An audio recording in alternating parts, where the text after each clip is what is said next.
4. Le secret de la prière pour accepter et prier dans l'esprit. Nous parlons de secret de prière. Voici le secret pour être d'accord. Matthieu 18, 9. 19 Je vous le dis encore une fois, si deux d'entre vous sont d'accord sur terre comme concernant tout ce qu'ils demanderont, cela sera fait pour eux de mon Père qui est dans paradis. Ne mettez aucune limite à cela. Prenons-le simplement au mot. C'est comme l'histoire qu'on nous a racontée à propos d'une petite fille. Son pasteur n'arrêtait pas de répéter, « Cela ne veut pas dire cela, et cela ne veut pas dire cela ». Elle a finalement demandé, si Jésus ne pensait pas ce qu'il a dit, alors pourquoi n'a-t-il pas dit ce qu'il voulait dire? C'est une très bonne idée. S'il ne pensait pas ce qu'il a dit, alors pourquoi n'a-t-il pas dit ce qu'il voulait dire? Je crois que Jésus a dit ce qu'il voulait dire et qu'il pensait ce qu'il a dit. Il y a plusieurs années, je prêchais dans l'ouest du Texas, au moment de Noël. Même si j'étais là depuis 3 semaines, le pasteur voulait que je reste encore 3 semaines. J'avais encore une autre réunion avant Noël. Le pasteur m'a alors informé qu'il recevait chaque année une grosse somme sur la propriété de l'église, et chaque dimanche soir de décembre, il prélevait une offrande à cet effet. Il a dit que si je restais, il accepterait d'abord une offrande pour le paiement, puis accepterait mon offrande plus tard. Il a dit qu'il se rendait compte que j'aurais besoin d'argent supplémentaire à Noël puisque je ne participerai pas aux réunions pendant les vacances, mais il n'était pas sûr que son peuple puisse donner un peu plus. Néanmoins, j'ai accepté de rester, croyant que je recevrais des offrandes suffisantes. J'ai écrit à ma femme pour lui dire que j'allais rester et que je voulais qu'elle ouvre sa Bible le dimanche après-midi si elle soit d'accord avec moi pour tant d'argent. Je lui ai assuré que je ferais de même. Nous avons réclamé la moitié de ce que nous recevions chaque semaine. Le dimanche soir suivant, le pasteur a accepté son offrande pour la propriété, puis pour la mienne. J'ai reçu $3 de plus que ce dont ma femme et moi avions convenu. La semaine suivante, j'ai écrit à ma femme pour lui dire de refaire la même chose le dimanche après-midi suivant et que je ferais de même. À la fin de la semaine, nous avons reçu $1,49 de plus que le montant demandé. Le dimanche soir précédent Noël, l'église avait un petit programme de Noël et je n'ai prêché que 15 minutes. Ensuite, le curé a repris une offrande pour la propriété, puis une pour moi. Après le service, nous sommes allés au presbytère et le pasteur m'a demandé combien j'avais reçu pour cette semaine. Je lui ai dit que les diacres ne me l'avaient pas encore dit. Comme les diacres étaient occupés, le pasteur et moi avons compté l'argent. L'offre était inférieure d'environ $20 à ce que ma femme et moi avions réclamé. J'ai proposé qu'on recompte, parce qu'il fallait que l'argent soit là.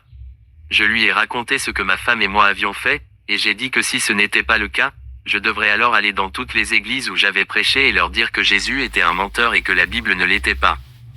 Si ça ne marchait pas, je voulais le jeter. Je suis juste honnête. Je ne veux pas dire que les choses vous arriveront comme des cerises mûres tombant d'un arbre, parce que vous devez tenir bon. Vous devez tenir bon contre le diable. Dans tout le reste de la vie, les gens se battront pour leurs droits et pour ce qui leur appartient. Ils perdront le sommeil et feront tous leurs efforts. Mais quand il s'agit de choses spirituelles, ils se retournent, ferment les yeux et font le mort. Nous devons nous mettre au travail et trouver la réponse. La parole de Dieu fonctionne. Plusieurs fois, dans la prière, je suis allé encore et encore sur le même terrain. Si j'avais une bague de grande valeur et que je découvrais que j'avais perdu la monture de la bague, je parcourais soigneusement le sol là où je pensais l'avoir perdue. Je me mettais à 4 pattes, rampant, si nécessaire, pour le chercher. En matière spirituelle, je fais la même chose, je reviens sur mes pas. Alors j'ai dit au pasteur qu'il fallait que l'argent soit là. Nous l'avons recompté et il nous manquait encore. Il a compté la moitié de l'argent et j'ai compté l'autre moitié. Puis il a compté la moitié que j'avais comptée, et j'ai compté sa moitié. Nous sommes toujours arrivés au même chiffre. Je lui ai dit qu'il fallait juste que ce soit là. Nous avons décidé de le compter à nouveau. Il a dit que nous compterions toute la nuit jusqu'à ce que nous l'ayons. Soudain, je me souviens que la femme du pasteur m'avait acheté une Bible avant l'église. Elle m'avait payé et avait mis les $7,50 dans une enveloppe. Elle m'a dit en même temps qu'il y avait une offrande personnelle selon laquelle elle ne voulait pas passer par l'église. Elle m'a dit de ne rien dire, même à son mari. C'était une offre de $25 et j'avais tout oublié. Ensuite, je lui ai dit que j'avais une offrande de $25, mais je ne lui ai pas dit qui me l'avait donnée. Par conséquent, j'avais $5 de plus que ce que nous avions réclamé. Tenez-vous-en à la parole de Dieu et dites que cela doit être le cas. Regardez la tempête en face comme Paul l'a fait. La parole de Jésus est plus sûre que la parole d'un ange. Paul a dit, car il y avait près de moi cette nuit l'ange de Dieu, dont je suis et que je sers. Il a conclu en disant, c'est pourquoi, messieurs, je crois en Dieu qu'il et ce sera comme il m'a été dit. La parole écrite de Dieu est encore plus sûre que la parole d'un ange. Regardez les circonstances contradictoires en face et dites, c'est pourquoi, messieurs, je crois en Dieu qu'il en sera comme il m'a été dit. Vous découvrirez que le diable et les démons céderont dans leur opposition, et la réponse viendra. Tenez bon et Dieu vous entendra. Regardez les nuages inquiétants en face et dites, c'est pourquoi, messieurs, je crois en Dieu qu'il en sera comme il m'a été dit.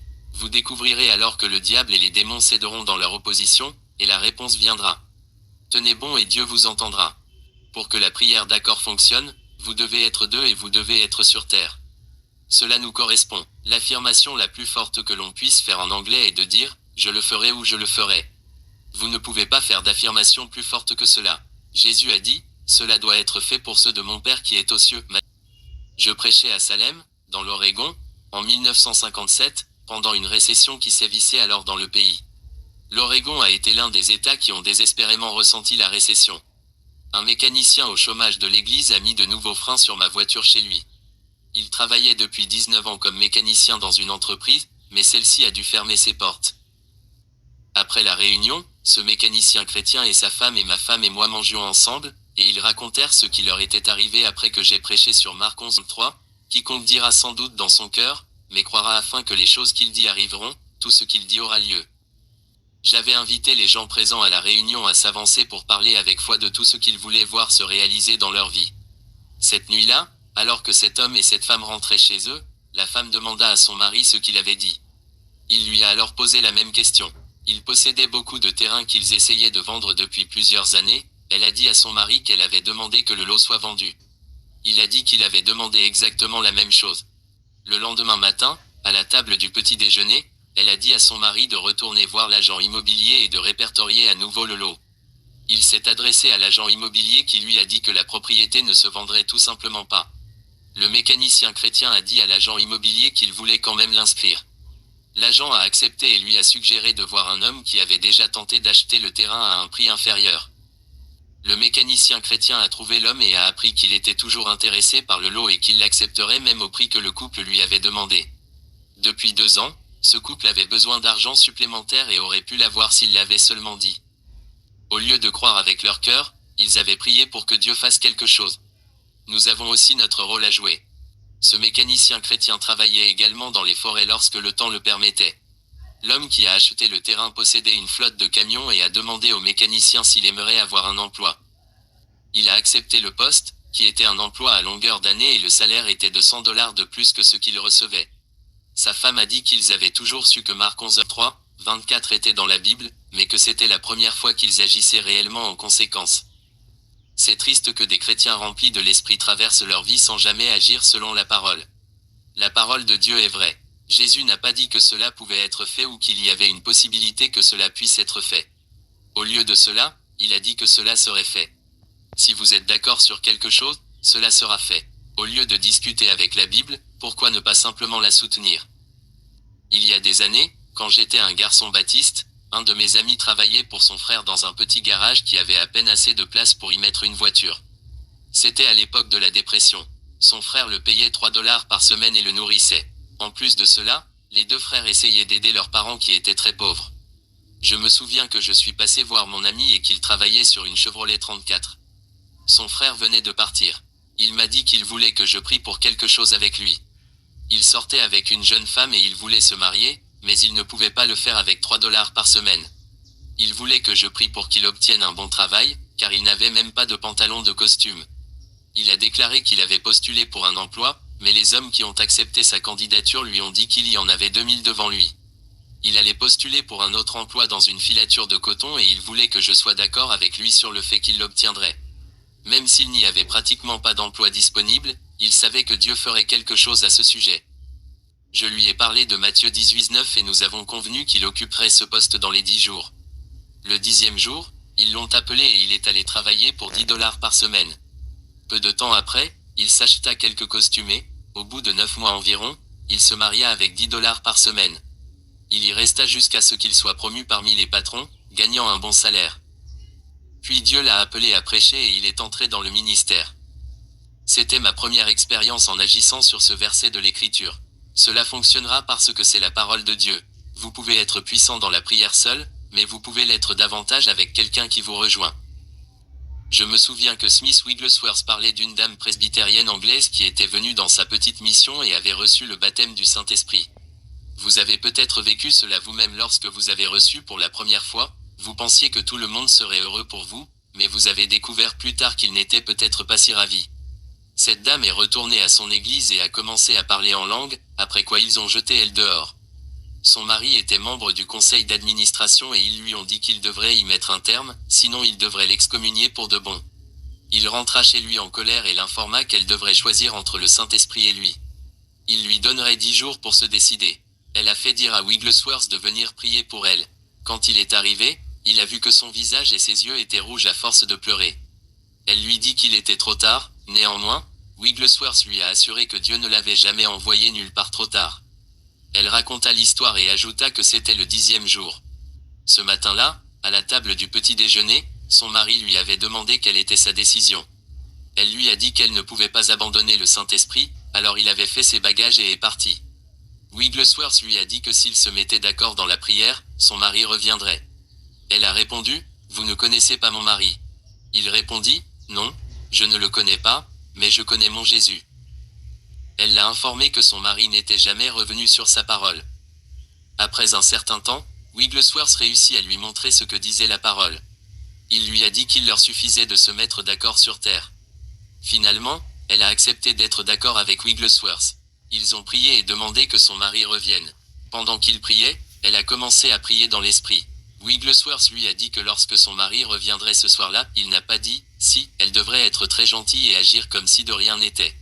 Il a ajouté qu'après que son mari se soit couché, elle devrait aller dans une autre pièce pour être seule, commencer à prier dans l'esprit, et quand elle serait dans l'esprit, elle devrait aller tranquillement et lui imposer la main et réclamer son âme. Wigglesworth est parti et le mari de la femme est revenu ce soir-là. Elle lui a préparé son dîner préféré et plus tard, alors qu'elle priait pendant qu'il dormait, elle lui a posé la main et a réclamé son âme. Dès qu'elle l'a touché, il a sauté du lit et a demandé au Seigneur de le sauver. Il a ensuite avoué qu'il était membre du conseil d'administration de l'église mais qu'il n'avait pas vraiment été sauvé. Il s'est converti et en quelques minutes il a été lui aussi rempli de l'esprit. Tout cela s'est produit parce que Wigglesworth et cette femme s'étaient mis d'accord dans la prière. Romains 8, 6. 27. De même, l'esprit aide aussi nos infirmités, car nous ne savons pas pourquoi nous devrions prier comme nous le devrions, mais l'esprit lui-même intercède pour nous avec des gémissements qui ne peuvent être prononcés. Le docteur P.C. Nelson affirme que la traduction grecque dit que l'esprit intercède, avec des gémissements qui ne peuvent être exprimés dans un discours articulé. Le discours articulé désigne votre type de discours normal. Ce verset inclut également la prière en langue. Cela concorde avec ce que dit Paul dans 1 Corinthiens 14:14, car si je prie dans une langue inconnue, mon esprit prie, mais mon intelligence est infructueuse. La Bible amplifiée dit, mon esprit, par le Saint-Esprit en moi, prie. Nous ne savons pas pourquoi prier comme nous le devrions. Vous ne pouvez pas savoir dans votre esprit naturel pourquoi prier comme vous le devriez. Par exemple, si je prie pour quelqu'un que je connais et que je demande à Dieu de le bénir, tout ce que je fais, c'est de soulager ma conscience afin de pouvoir dire que j'ai prié pour lui. Vous pouvez simplement dire ce que vous voulez, mais nous ne savons pas pourquoi prier comme nous le devrions. Dieu merci, l'Esprit aide nos infirmités. Cela ne veut pas dire que c'est quelque chose que le Saint-Esprit fait indépendamment de vous. Cela rendrait le Saint-Esprit responsable de votre vie de prière, ce qui n'est pas le cas, car la Bible enseigne que vous êtes responsable. Le Saint-Esprit n'est pas envoyé pour prier pour vous, mais il est envoyé pour vous aider dans tous les aspects de la vie, y compris votre vie de prière. Ces gémissements sortent de votre esprit et échappent à vos lèvres, c'est l'Esprit qui vous aide. Certaines choses ressortent qui ne peuvent tout simplement pas être exprimées avec des mots. Ces gémissements sont inspirés par le Saint-Esprit et viennent de vous. Souvent, en priant de cette façon, vous intercédez. La prière d'intercession, c'est prier pour un autre. Charles Finney a commencé son ministère comme presbytérien et est ensuite devenu congrégationaliste. Il savait quelque chose sur le Saint-Esprit. Il est connu comme l'homme qui a prié pour les réveils. Finney tenait une réunion de réveil dans une certaine ville.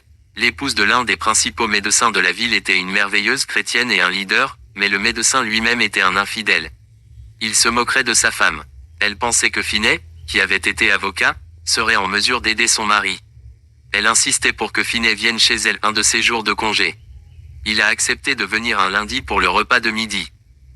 Ce médecin avait un frère qui était cultivateur, C'était un homme très religieux et il était venu assister aux réunions. Ce frère agriculteur restait à la maison avec le médecin et sa femme, alors à l'heure convenue, Finney est venu et tout le monde était assis à table. La dame a demandé à Finney de prier. En baissant la tête, son esprit fut contrôlé et il sentit que le Seigneur voulait que le frère fermier prie. Le frère commença à prier, quand soudain il saisit son ventre et commença à gémir. Il sauta alors de table et courut vers sa chambre. Le médecin pensa que quelque chose n'allait pas chez lui physiquement et se leva d'un bond pour suivre son frère. Finney le suivit. Alors que Finney entrait dans la chambre, le médecin sortait chercher son sac parce qu'il pensait que son frère avait des crampes d'estomac. Finney savait quel était le problème. Il a arrêté le docteur, l'informant qu'il n'y avait rien de mal avec son frère. Finney a dit au médecin que son frère avait un esprit de travail et d'intercession et qu'il priait pour l'âme perdue du médecin.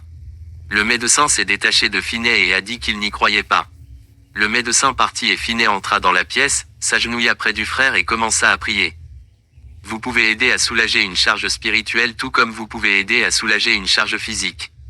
Finney a déclaré qu'au bout de quelques minutes, il pouvait sentir le fardeau se décharger sur lui. Pendant 45 minutes, ils restèrent là à pleurer et à gémir. Lorsque vous faites cela, vous avez parfois l'impression que votre propre âme est perdue, mais en réalité ce n'est pas le cas. Parce que vous prenez sur vous le fardeau de quelqu'un d'autre, vous vous sentez réellement à l'intérieur de vous, comme si vous étiez perdu. Certains ont eu cet esprit de gémissement et ne savaient pas ce que c'était. C'est une intercession pour une âme perdue. Si l'Esprit de Dieu vient sur vous et que des gémissements commencent à jaillir de votre homme intérieur, allez-y, gémissez et priez. Même si vous ne prenez pas sur vous de simplement gémir dans la chair, il y a un gémissement de l'Esprit lorsque le Saint-Esprit s'empare de vous dans la prière. Finney a dit qu'après avoir prié, ils ont commencé à rire. Vous devriez toujours prier jusqu'à ce que vous ressentiez un sentiment de louange. Il a dit qu'ils se sont réjouis et ont ri pendant un moment. Après que Finney soit descendu, il a frappé à la porte du bureau du médecin. Il lui a dit le secret de la prière pour être d'accord et prier dans l'esprit.